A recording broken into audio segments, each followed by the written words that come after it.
People always say nothing exciting ever happens in small towns. They're wrong. Sometimes things happen that never leave you, that change everything.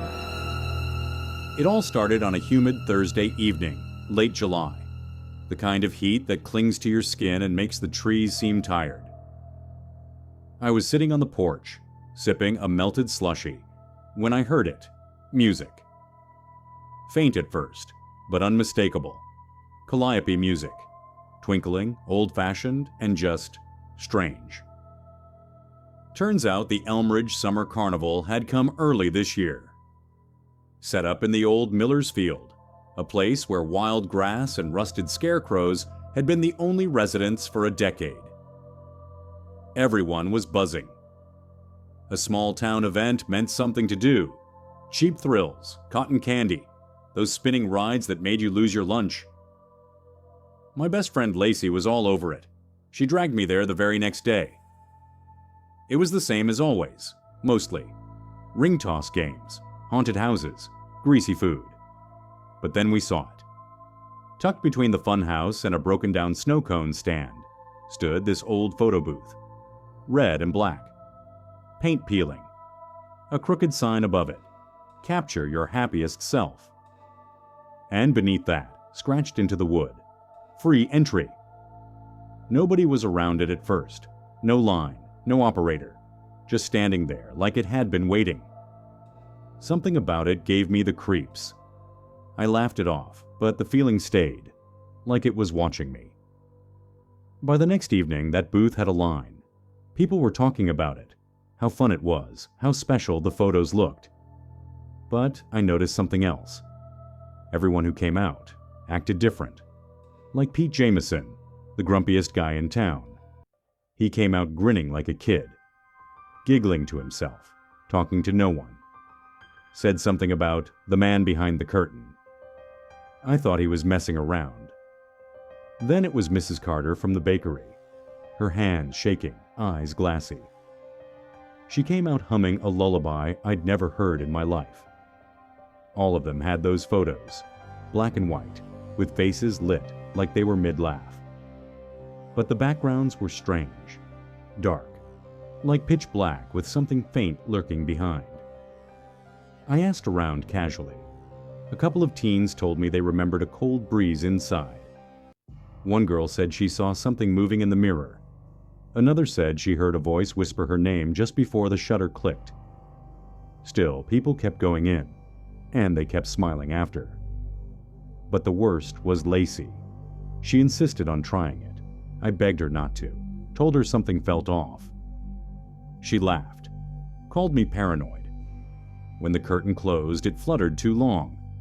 And when she stepped out, my heart dropped. She looked like her, but hollow. Her smile never faded. Her laugh had no joy behind it. That night she hummed that same creepy tune, over and over, while staring out her window. I couldn't sleep. My stomach was in knots. Something was wrong, really wrong. I started digging. First the obvious stuff, asking carnival workers. But none of them acknowledged the booth. Some acted like I was joking. Others, their eyes went blank, like they were trying to forget something. One guy muttered, "It ain't one of ours." Never was. That chilled me. So I went to the Elmridge Public Library. I spent 2 afternoons flipping through every old carnival article I could find. And then I saw it. A yellowed news clipping from 1972. Mysterious booth appears in Kansas fairgrounds. 14 report disturbing behavior. Same design, same crooked sign. Another from 1984 in Utah, 1997 in Ohio. Same booth, always unlisted, always unexplained. Each time after a week, the carnival would vanish overnight, and the booth would disappear. But something else caught my eye. A list of people reported changed after using it. Some ended up missing. Others admitted to seeing the man without a face. I kept hearing that name, the man with no face. Eventually, I tracked down a woman named Ruthie Bell, retired carny, living 2 towns over.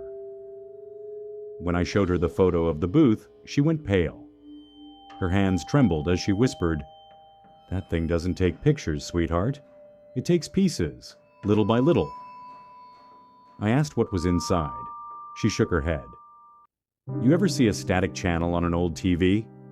That's his face. No eyes, no mouth, just noise. He feeds on joy, on memories. He wears your best moment like a mask." Her last words chilled me to the bone. If your friend went in, she's not fully your friend anymore. I should have stopped. Should have run far away. But Lacey wasn't getting better. She'd started talking in her sleep, whispering words that didn't sound human. I couldn't take it anymore. I snuck back into the carnival after closing. The place was dead quiet. No laughter, no music. Just the soft rustle of tarps and creaking metal. And there it was. The booth stood in the dark like it had never moved. Curtains swaying, even though there was no wind. I stepped inside. The air changed immediately, cold and thick, like I was underwater. The inside was even older than I imagined. Peeling wallpaper, cracked mirror, the faint scent of burning film. There was only one button, faded red, with a message scratched beneath it. "Smile for the end." I hesitated. My hand hovered over the button. My breath fogged the mirror. And then, I heard breathing. Not mine, something behind me. I turned slowly. He was there, tall, shadowed, wearing an old carnival suit, torn and dusty. But his face, it wasn't a face, it was static, just moving, pulsing static, like a living TV screen from hell. He leaned forward. No sound, just the rush of wind and thousands of overlapping whispers, like a choir of lost voices. I tried to scream, but nothing came out. Then, suddenly, I was outside again. The curtains swayed behind me. My heart was hammering. In my hand was the photo. Me, smiling. But I hadn't smiled. And behind me in the photo was him. I ran all the way home, burned the photo, watched it curl and blacken in the sink.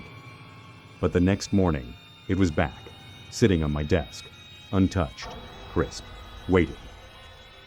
That's when the nightmares started. The booth in my dreams, Lacey's humming echoing in my head, my own reflection lagging a second behind. Then something hit me, something I hadn't thought of in years. My dad. He vanished when I was a baby. Mom always said he left during a carnival trip. I found an old box in the attic. Family photos, keepsakes. At the very bottom, one picture, torn at the edges. My dad standing in front of the same photo booth. His smile was wrong, empty. That's when it clicked. It had followed him. It waited for me. This wasn't random. It was personal. The carnival disappeared the next morning.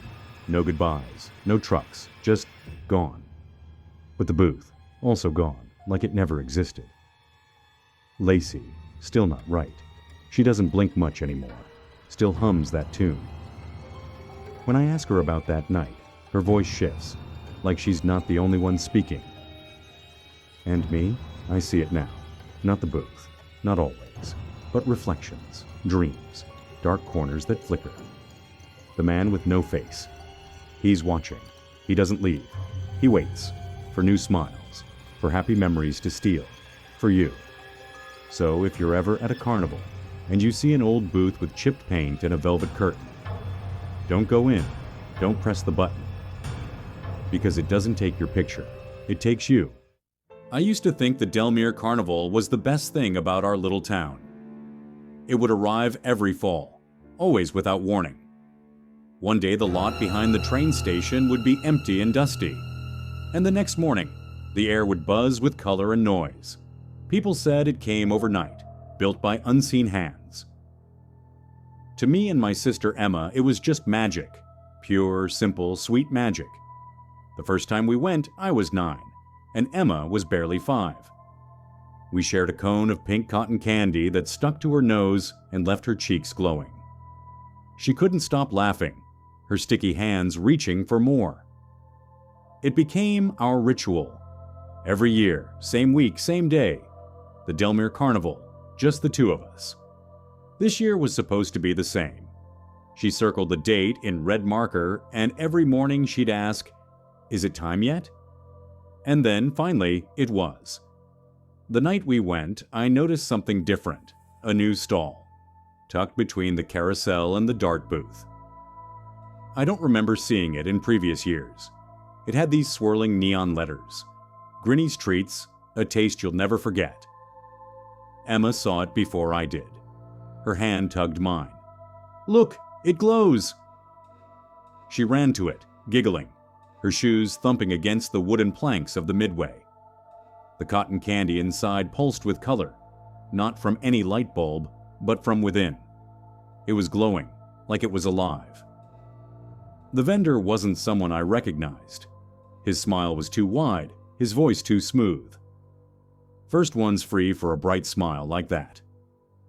Emma ate the whole thing in minutes. She was different the next morning, quieter, her eyes unfocused. At first I thought she was tired, but then she stopped laughing. 3 nights later, she was gone. They said she must have wandered off, but I knew better. Something took her, and I was going to find it. The night I returned, the carnival had closed for the evening. The lights were dimmed, the music gone, but the air still hummed. You don't forget a sound like that. A low throb, like a heartbeat in the dark. I climbed through the same loose panel in the back fence we always used as kids. The air on the other side felt colder, though it was still summer. As I stepped onto the deserted midway, my flashlight flickered. Not just a dying battery kind of flicker, but like it didn't want to work at all. The place was empty, but I kept hearing things. The carousel creaked in the wind, though there wasn't any. One of the prize booths had its stuffed animals all turned inward, facing the back wall. Odd. Wrong. And then the laughter started. It wasn't loud, it was soft, almost distant, like it was coming from behind the tents. But it was Emma's laugh, or maybe something trying to sound like her. I moved cautiously, past the clown funhouse and the mirror maze. The reflections inside shimmered even in the dark, as if they were waiting for someone to look. And then I saw it.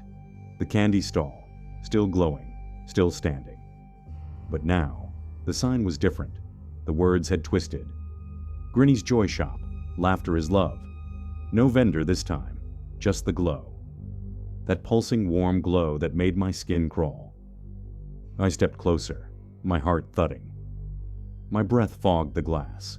The cotton candy looked like clouds soaked in starlight. Then a voice, soft as silk and sharp as glass. She tasted beautiful. I turned. No one. And yet, the laughter continued. I couldn't forget what I saw. That glowing candy. That voice. Emma's laugh echoing through an empty carnival. I started looking into the history of the Delmere Carnival. Not just articles or flyers, but local forums, missing persons reports, even old county archives.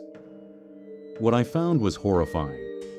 Kids had been disappearing for decades, always during Carnival Week, never a pattern, always brushed off as runaways or parental neglect. But the timeline, it matched. Every few years, different towns, same carnival, and always the same story. A strange new vendor, a candy stall that no one remembered seeing before, cotton candy that glowed. Then I found her, Martha Hill, the only journalist who had ever really dug into it. Her article from 1982 was buried in microfilm, but the title chilled me. Sweet Tooth, The Disappearances at Delmere. She agreed to see me. Her house smelled like peppermint and dust. When I mentioned the stall, her eyes glassed over. "You saw it, didn't you?" she whispered. "He's back. He never leaves." She told me about Grinny. Not a man, not exactly. A thing wearing a man's shape. Something old. Something that feeds. Not on flesh, not on blood. "On joy," she said. "He feeds on joy. He bottles laughter. He drinks it like wine." She pulled out a drawing, a sketch of a child, wide-eyed, frozen in laughter. not smiling, stuck. She warned me not to go back, but I already knew I would, because I couldn't stop thinking about the jars I saw behind the curtain. I had to know if Emma was still in one of them. I returned the next night, right at midnight. The air was heavier than before, the colors muted. The entire carnival looked like it had aged overnight. The stall was waiting. This time it called to me, literally. "Brother, come play." My hands trembled, my mouth went dry. As I approached, the stall lit up. Lights around it flickered and formed words in the air like floating fireflies. Joy is sweetest when stolen. Then he appeared, grinning. His skin sagged, stretched too tight in some places, too loose in others. His teeth were long and too white, like polished bones. His eyes. Oh God, his eyes didn't move. They stared right through me. "Looking for someone?" he rasped. I tried to speak, but no sound came. He pulled back the curtain. There they were, jars, stacked like honeycombs, each one glowing, each one whispering. I moved closer, and there, center shelf, top row, Emma. Her face was inside, still, pale, mouth open in a laugh that never stopped. Her voice whispered from inside the jar. A loop. "I love you, I love you, I love you." I reached for it. Grinny hissed. "Nothing is free." He lunged, but I was faster. I grabbed the jar and ran. As I fled, the carnival twisted. Rides collapsed, tents screamed, the ground cracked. But I made it out. Or so I thought. I hid the jar in my closet. I didn't know what else to do. I couldn't smash it. I couldn't risk hurting her. But the laughter followed me. At night, it got louder, clearer. Sometimes it wasn't even Emma's voice. Sometimes it was mine. I started laughing uncontrollably. At nothing. At everything. It wasn't real joy. It was something else. Something inside me. I checked my hands. They were glowing. Not bright, but faint. Like the candy. I went to sleep one night and woke up standing outside the carnival fence, barefoot, holding the jar. Whatever was inside it was calling me back. I tried to warn people. No one listened. The carnival returned the next year. Different town, different name, same stall, same glow. And I saw it, that smile, in the shadows, watching me. Grinny never left. Not really. He follows me now. In mirrors, in dreams, in laughter. Emma's jar is gone. I don't remember what happened to it, but I still hear her. Sometimes inside my head, sometimes behind me. If you find yourself at the Delmere Carnival, if the cotton candy glows, don't eat it, don't touch it, don't even breathe too close, because Grinny remembers every laugh you've ever given. And he's always hungry.